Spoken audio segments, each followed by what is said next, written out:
I'm Idiotech, and today I want to talk to you about a game called Subnautica. Subnautica is a survival and exploration game set on an alien planet. It was designed by Unknown Worlds, the creators behind Natural Selection 1 and 2, and is available for PC and Xbox One for $25 US. I want you to know that it's kind of impossible for me to review this game in any detail without minor spoilers.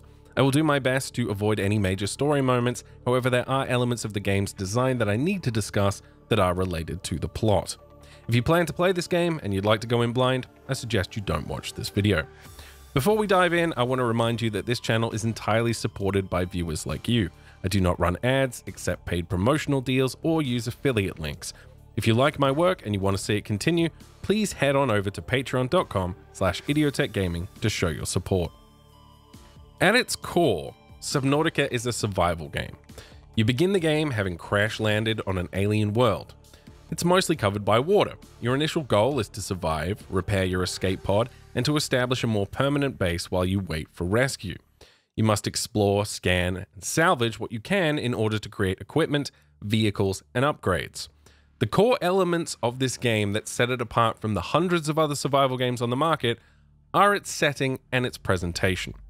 Almost everything about this game is well done. From the visuals to the sound design, the team have managed to create a stylized yet extremely believable world for you to explore. The first few hours in Subnautica are extremely compelling, and you will regularly stop to take in the sights and sounds that this game has to offer. However, as the game progresses, it begins to devolve into a monotonous grind. In this video, I want to explore the reasons why I ultimately didn't enjoy my time in Subnautica, despite its fantastic visuals, sound design, and atmosphere. When you look at other survival games on the market, they tend to follow a pretty strict design formula. First, you have resource collection. Next, you turn those resources into tools and building materials. Then you build a base, and finally you defend that base against either AI or human-controlled enemies. Now, this is not always the case, but most successful games in the genre follow these core design principles. Subnautica has all but one of these elements, and that element is combat. Now, the game does have a few defensive weapons.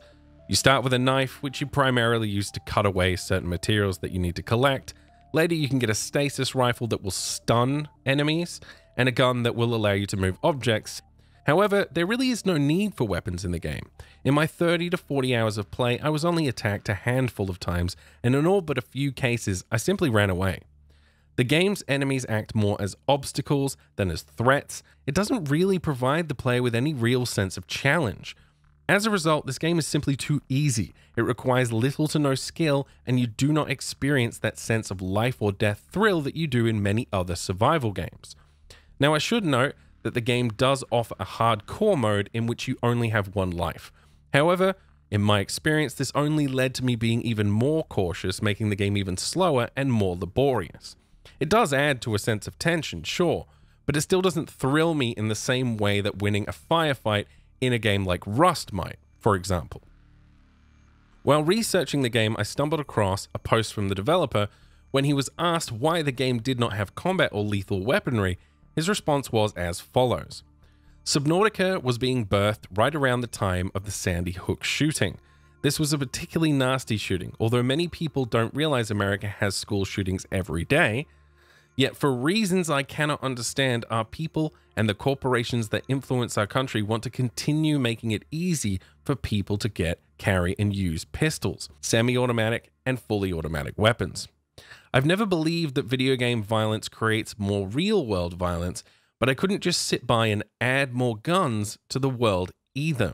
So Subnautica is one vote towards a world with less guns, a reminder that there is another way forward, one where we use non-violent and more creative solutions to solve our problems, one where we are not at the top of the food chain. Politics aside, I agree that games and the games industry needs to explore new ways of creating compelling content.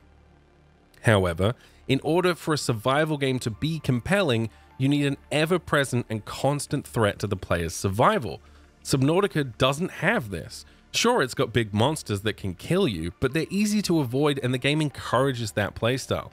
There is no constant sense of threat in this game. This one design choice saps the game of any real tension, and as you progress further, the problem only intensifies as you learn the behavior and movement patterns of each monster.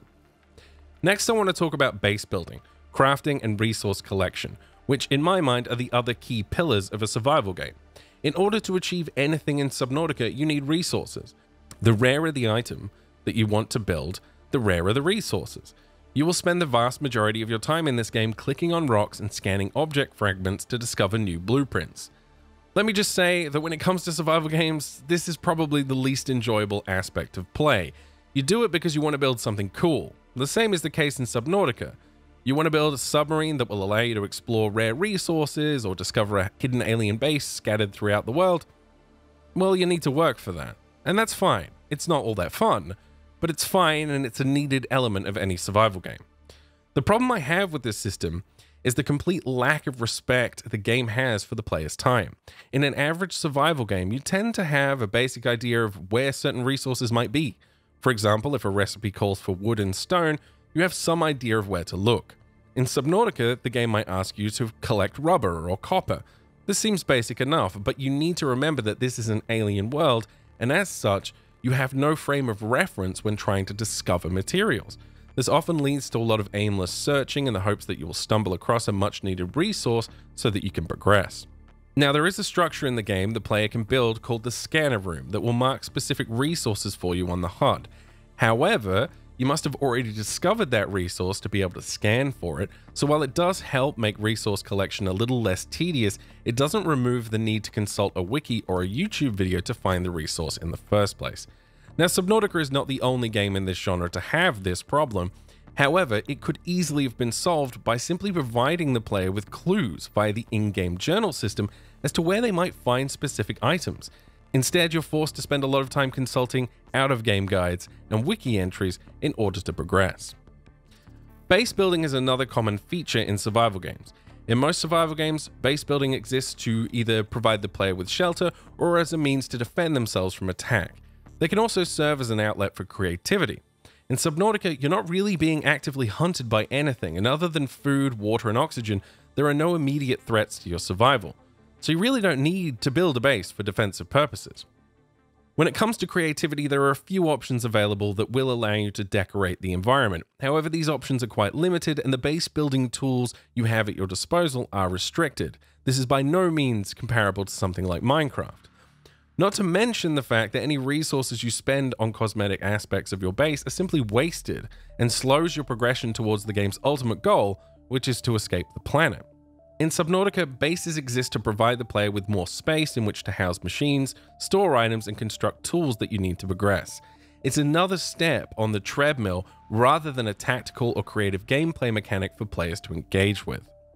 Another aspect of the game that frustrated me was the constant backtracking required in order to progress. Oh, you found an alien base. Cool. Well, you need a key to open it. Okay, you got the key. Well, you need another one. Oh, you got another one? Well, now you need to construct a rare enzyme. So on and so forth. There's a rocket that you need to build in order to escape the planet towards the later stages of the game. It comes in 5 stages, each more expensive and more time-consuming to create than the last. It takes something exciting like discovering an alien base or a new blueprint and turns it into a frustrating and seemingly endless set of chores. Finally, I want to talk about the story. The way the story is initially presented to the player in this game is via radio communications. The voice acting is surprisingly high quality, and the various messages you receive pique your interest and make you want to discover more about the world you're stranded on. However, after a while, these radio messages begin to slow in frequency and eventually disappear entirely. They begin to be replaced by PDA entries that you collect as you explore the world. This change from one storytelling method to another caught me by surprise, and for a while I found myself lost with no real sense of direction on how to progress in the game. It was only after digging through these journal entries that I understood what I was actually supposed to do next. This problem could have been easily solved and prevented a lot of frustration and aimless searching by simply being consistent in the way that the game delivers its story to the player. If you start out delivering story in one way and then switch to another method, it's likely that people are going to miss that transition. When you establish the player's journal as a means to provide additional world building and fluff at the start of the game, you should continue to do that for the rest of the game. There are many other issues in Subnautica, such as pop-in, performance, VR support, and bugs. However, I would have been happy to ignore these problems if the game itself was fun to play. And for me, it wasn't. Ultimately, I feel the developers of this game failed to understand what makes survival games enjoyable. It's not the constant need to eat or drink. It's not the constant need to collect resources and turn them into things. What makes survival games fun is that the player is presented with a world that wants to kill them, a world that constantly reminds them that it wants to kill them, and a game and mechanics that provide the player with the tools they need to survive and emerge from that struggle, ultimately victorious. For me, Subnautica fails to achieve this, and that is why I did not enjoy my time with the game. If you've played Subnautica and you have your own thoughts on the game, please feel free to post them below. I hope you enjoyed the video, or at least found it interesting. Thank you for watching, and I will see you guys next time.